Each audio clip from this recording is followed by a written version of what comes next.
rate, he will need to be appointed as a Minister for Parliamentary Affairs to have the local standing,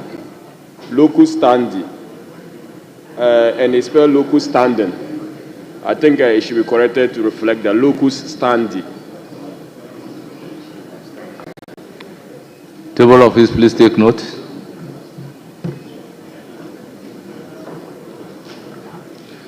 Yes, honorable member. Are you on your feet to correct vote and proceedings?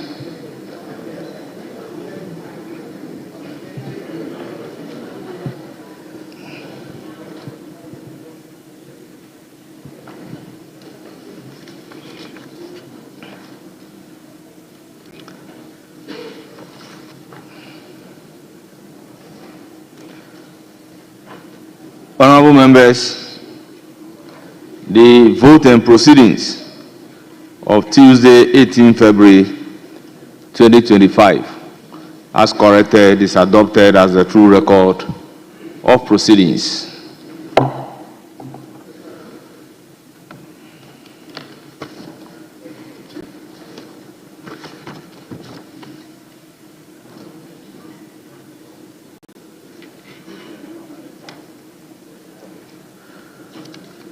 Honourable members, we have our pupils visiting us from Reverend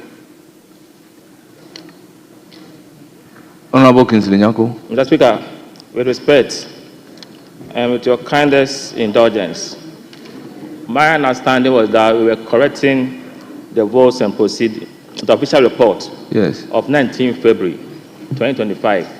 But you did say 18 February. The official report under reference is Tuesday, 18 February 2025. Then what we were giving today is 19th. And I understand that the 18th was done sometime last week. So let us check and be double sure. What time is 18th?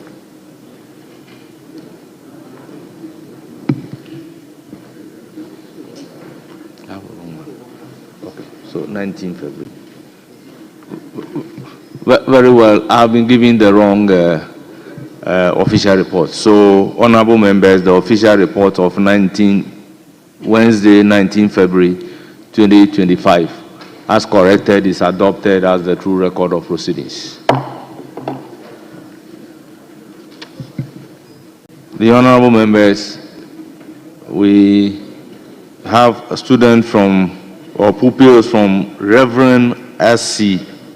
Memorial Methodist School, led by Benjamin Amokwe Kupson, headmaster, and they are from Ablekuma West constituency 74 in numbers. On behalf of the House, and on my own behalf, I wish you a fruitful visit to Parliament of the Republic of Ghana.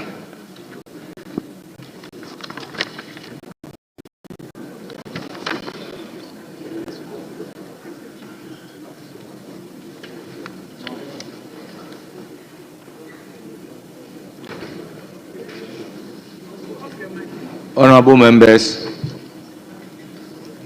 we move to item numbered 7, urgent question.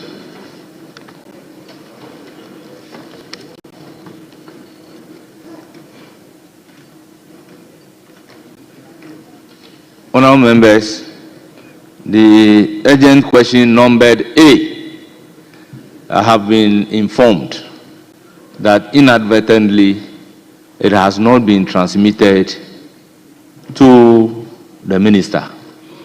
We then move to urgent question numbered item 7B. Yes, Majority Leader.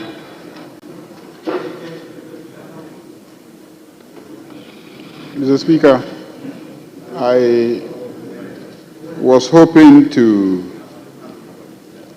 get your attention so that we can take the briefing from the Interior Minister in a committee of the whole so that he can leave and then we can start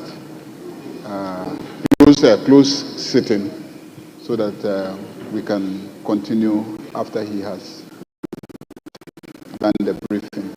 I tried to get to you in your before you came in. Very well. But you had left, so I couldn't. Very well. Yes. Very well. Yes. Minority Chief Whip. Speaker, just for the records, and you had earlier announced that urgent question A cannot be taken because inadvertently the clerks at table had failed to transmit same. Speaker, it is interesting to find out that we are also scheduled to take item 9. But for the intervention of the majority leader, we were going to take all the questions advertised in the name of the Minister for Energy and Green Transition. It's very interesting and revealing that for item 7A,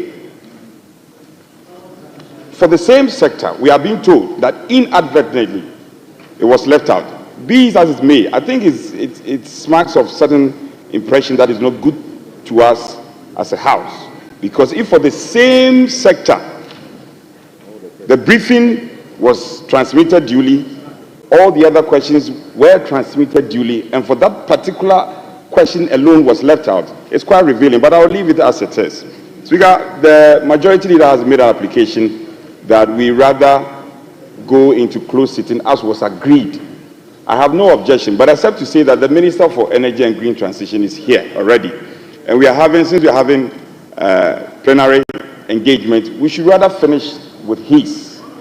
That is his briefing. And then when we are done, speak so that we can, break into closed sitting, because he's already here.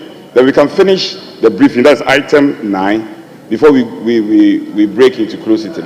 But I can't find, leader, the referral was that the briefing has to be done by the Minister for Interior and Defense Minister concurrently. I see that my good friend and a senior colleague, Oblaje Nazan, is here. The Defense Minister is not here.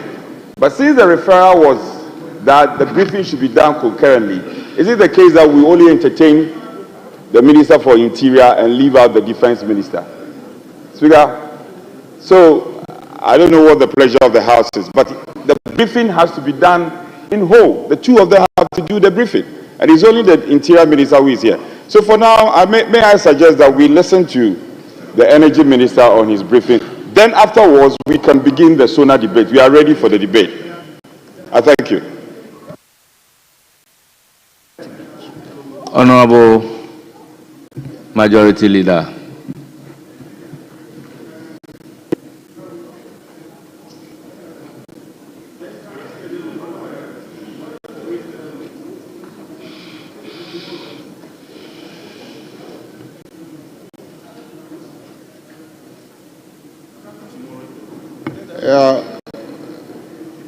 No, he came earlier.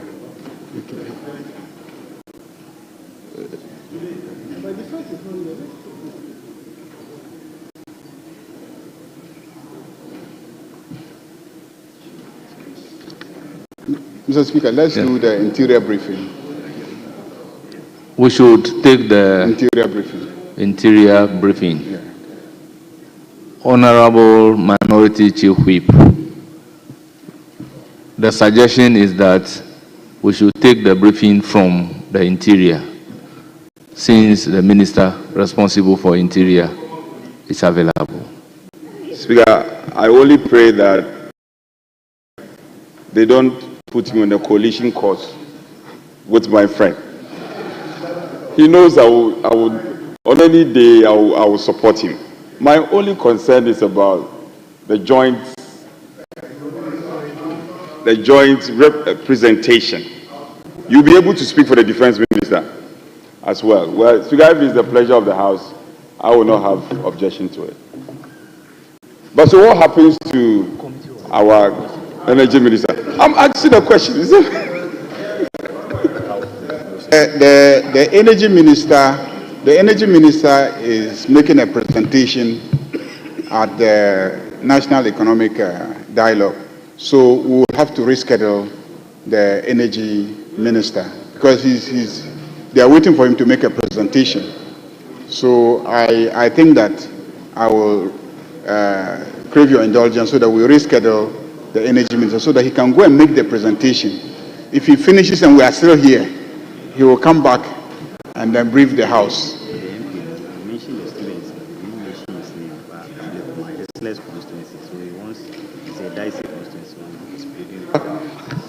Honorable Muntaka briefing us, I agree, except the defense being mounted by the majority leader seems to be on one leg. He's saying that there is a energy briefing, economic dialogue. The Minister for Defense is ready to brief us. The Minister for Energy and Green Transition, he is ready. You can see him very ready to brief us. And he was scheduled a reschedule. In fact, I must commend him. The last time he was here earlier, he left for cabinet. He came back. Why? Is it the case that you don't like the minister? He is always here. The energy minister is always in the house. We must make space for him to present. As for Honorable Muntaka, I have no objection. But my problem is, where do we put the Minister for Energy and Green Transition, who is always obediently attending upon the House? Honorable Chief Whip, frankly speaking, if you don't like somebody and the person has 2 engagements, how will you be intervening so that he will be able to satisfy at least one? Majority Leader. Mr. Speaker, the Interior Minister is my elder brother. The Energy Minister is my younger brother.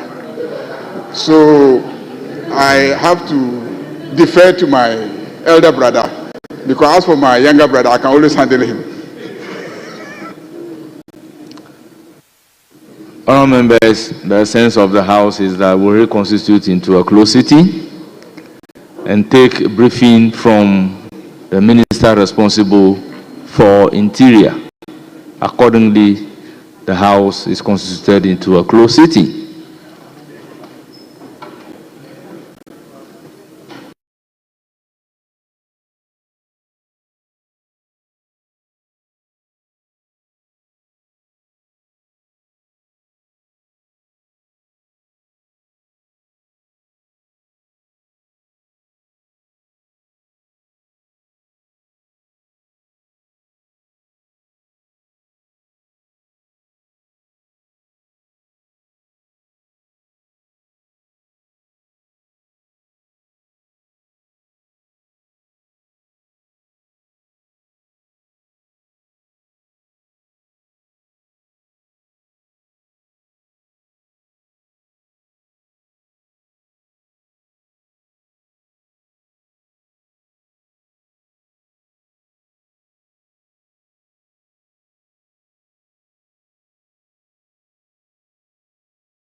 Take a year or 2 or even 3 years. What are even the standards?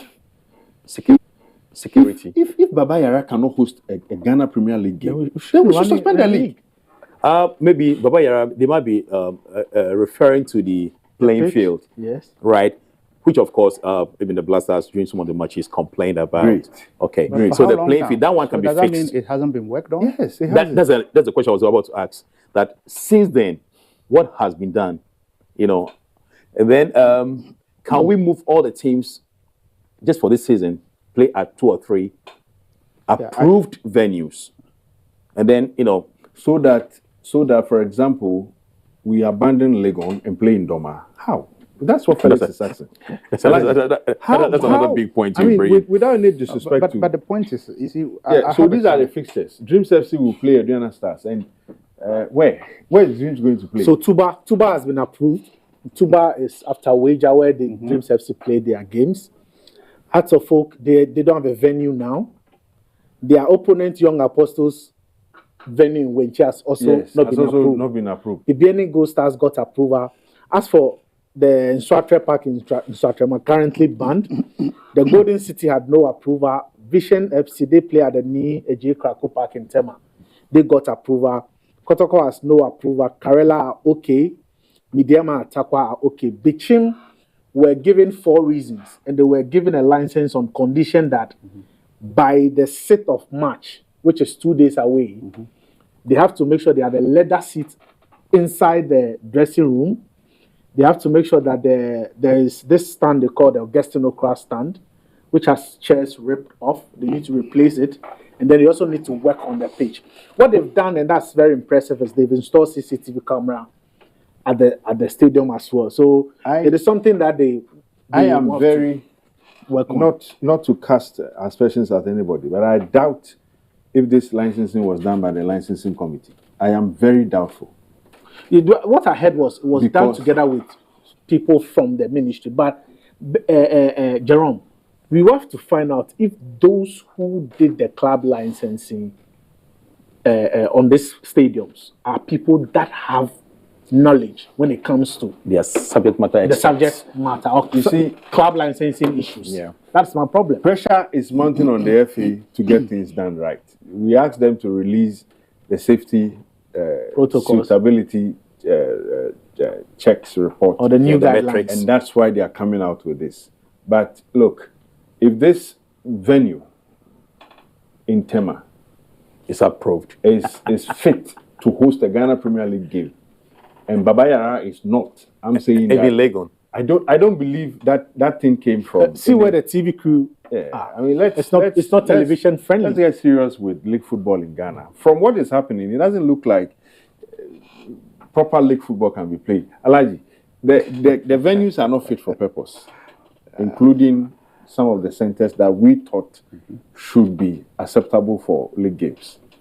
Well, I just want to know what are the reasons for, like they should bring, what is the reason for, let's say, passing the Tuba Park or the near J Crack, the one on your screen. Yes, and then the, fit for purpose, and then what are the reasons against the Baba Yara Sports Stadium and whatever. Let's have, detailed.